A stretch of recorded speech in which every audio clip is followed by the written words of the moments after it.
On this session, we are going to talk about the different types of offers a student athlete could get.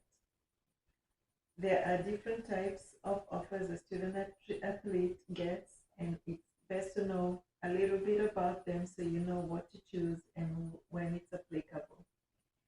This will be a review of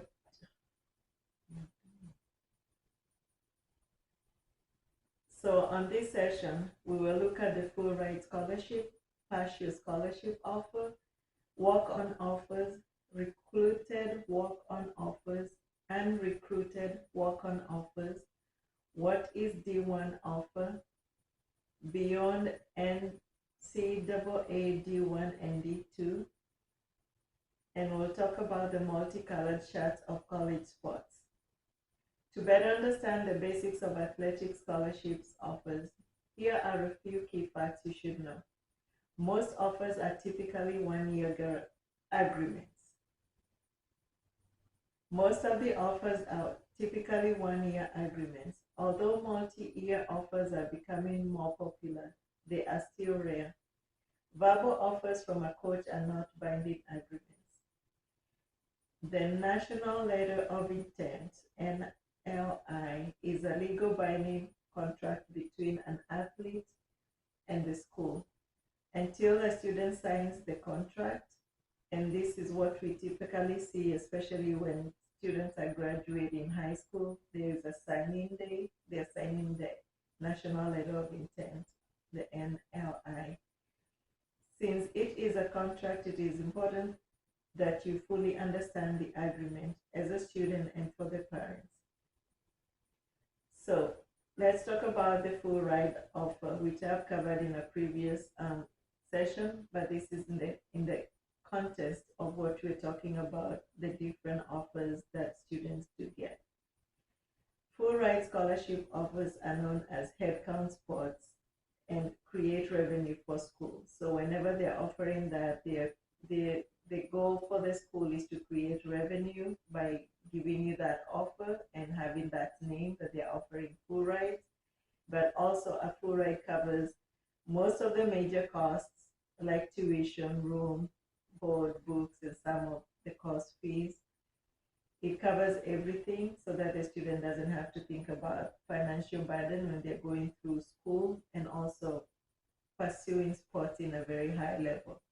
The term full ride doesn't mean for a full 4 years. It only means that the tuition and the cost of school is paid for only 1 year. This is an agreement that will have to be renewed every year depending on the student's performance and also on the requirements for the college. Full ride scholarships are typically available for sports such as football, that's the American football, men's basketball, women's basketball, women's gymnastics, tennis, volleyball, and which is this is the easiest to get, which is the track and field. So if you're great in running and most of the track and field sports, it will be easier for you to get a full ride than somebody who's pursuing it in football and all these other sports that I mentioned. Typical scholarship offers. Partial scholarship offers is the other offer that students will get. The coach essentially has a pool of scholarship money that they can divide up amongst the team. While not a full ride, a partial scholarship offer can still cover a significant portion of college costs.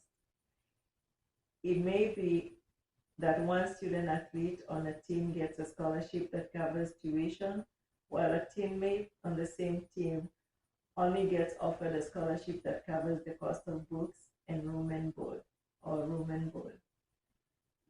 This is when you start hearing about the maximum athletic scholarship cap.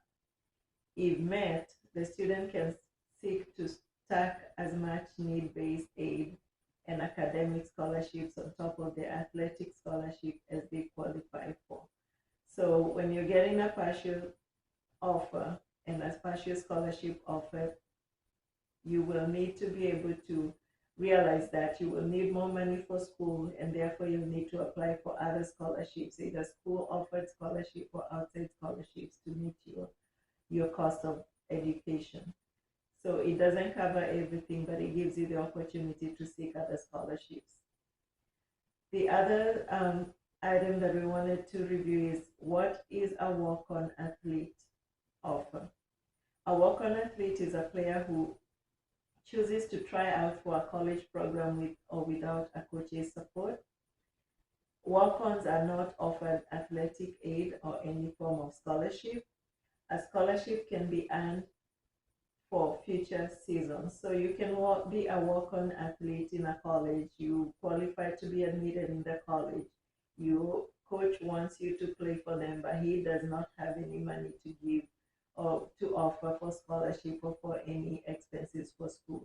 But as you prove yourself on the team and scholarships become available, because they're reviewing them every year with those students who've gotten the full ride, if you prove yourself to do better, there's a chance that you would get a scholarship as a walk-on athlete. Walk-on offers or preferred walk-on offers. It is when a student is offered on the spot a position on the roster, but no athletic aid is offered. So when you hear the terminology walk-on offers or preferred walk-on offer, that's what that means.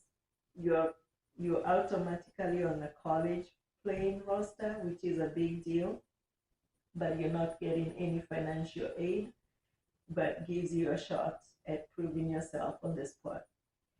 Some of the frequently asked questions is, do preferred walk-on sign on signing day? Technically, a preferred walk-on don't have anything to sign on signing day, as they aren't receiving any athletic scholarship. Getting on the team roster, as I mentioned, is a big deal, but not as celebrated as those who get scholarships. The other item we'll talk about is the recruited walk-on offer. A recruited walk-on offer means that there is an interest from the coach, but no financial assistance. So you may still earn a spot on the team through additional tryouts or summer training camp.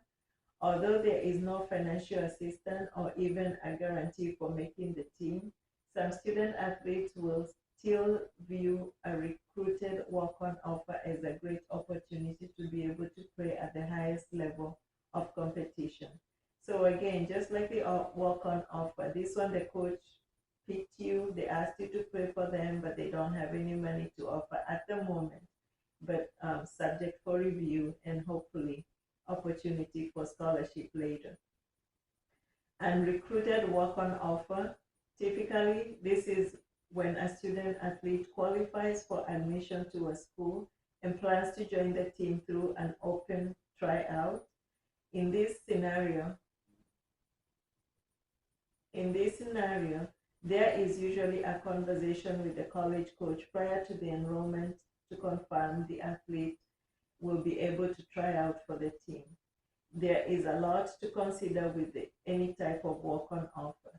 This is especially true if you have scholarship offers from other schools. So again, a student has decisions to make. Will I value more being offered an opportunity on a team where I stand a chance to prove myself and to eventually earn a scholarship? Or do I go to a school that's offering me a scholarship right up front and I don't have to consider playing the sport or being part of the team? So those are some of the decisions that students need to make. And this is why I educate most of my students to do their college applications early start, because they want to make sure that these offers come in early and they have plenty of time to make the decisions they need. What is a D1 offer? A D1 offer is when Division I college athletic program offers an athlete a spot on their roster. Receiving an offer does not guarantee an athlete admission to the school. Athletes must receive an acceptance letter from the school for the offer to be valid. So what this means is you have to show that you have the educational qualifications, the extracurricular qualifications, then you have the athletic ability to be admitted into a D1 school. So they may offer you, but your test scores or your grades don't look too good, and then you'll lose the opportunity. An offer given by the sports coach foreseeing the student's elite athletic ability performance for a student to get an acceptance.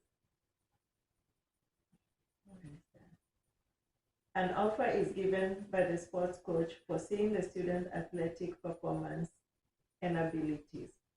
And for a student to get an acceptance letter, this is where the below items come into play, and the student has to show leadership skills, excellence in a select few extracurricular activities and volunteer roles, community involvement, exceptional grades, good or outstanding scores in SAT, ACT, the standardized tests, and a strong support of a mentor. So you may get an RD1 offer from a coach, but all these other things that I just mentioned come into play. And if they all don't line up, that you look good on that paper application, then they will not pick you despite having considered you for a D1 offer. And as we talked in earlier sessions, D1s, you typically will give you a full ride, but you have to qualify through all these steps. The other item we wanted to cover was beyond NCAA D1 and D2. Statistics will tell you that only 2% of high school athletes receive athletic scholarships. Students, athletes, and their families who may have had their hearts set on playing for D1 or D2 programs should take a closer look at D3 and other options such as the National Association for Intercollegiate Athletics, the NAIA, which I covered in detail in one of another sessions where I covered all other associations other than NCAA. And even junior colleges for financial incentives. So you can look at the NAIA and even the junior colleges for financial incentives. So if you feel that you don't stand a great chance for the Division 1, 2, and 3, look at other options. And I've covered those detailed in a previous session where you can see, you can listen to the different associations and what they offer. When the NCAA D3 schools cannot offer athletic scholarships, 80% of the D3 athletes receive some type of financial aid. The National Association for Intercollegiate Athletics, the NAIA, reports that its athletes receive on average $7,000 in financial aid. And in the often overlooked world of junior college athletics, the National Junior College Athletic Association offers full and partial scholarships to more than 500 colleges. So the lower level associations, they too stand a chance of giving you a great opportunity for a full ride and also to compete at a high level. So it doesn't hurt to look through those. The multicolored shirts of college sports. I did not know about this until I started researching on this topic, but I recognized the red shirt and whatever it entails, and having known a student who was accepted in college on a sports scholarship, I realized that's what they were offered. So when we talk about the multicolored shirts of college sports, they are used to define an incoming student athlete eligibility status, as well as how an individual program views a prospect's ability to contribute in the immediate and the long term. Players who redshirt are able to participate in every team function minus the games themselves. A player who plays in a single game will lose his redshirt status.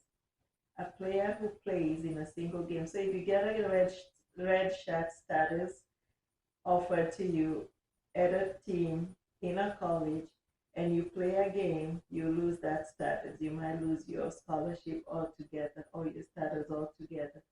By taking a red shirt, players are given 5 years to complete their 4 seasons of on-field eligibility. So they give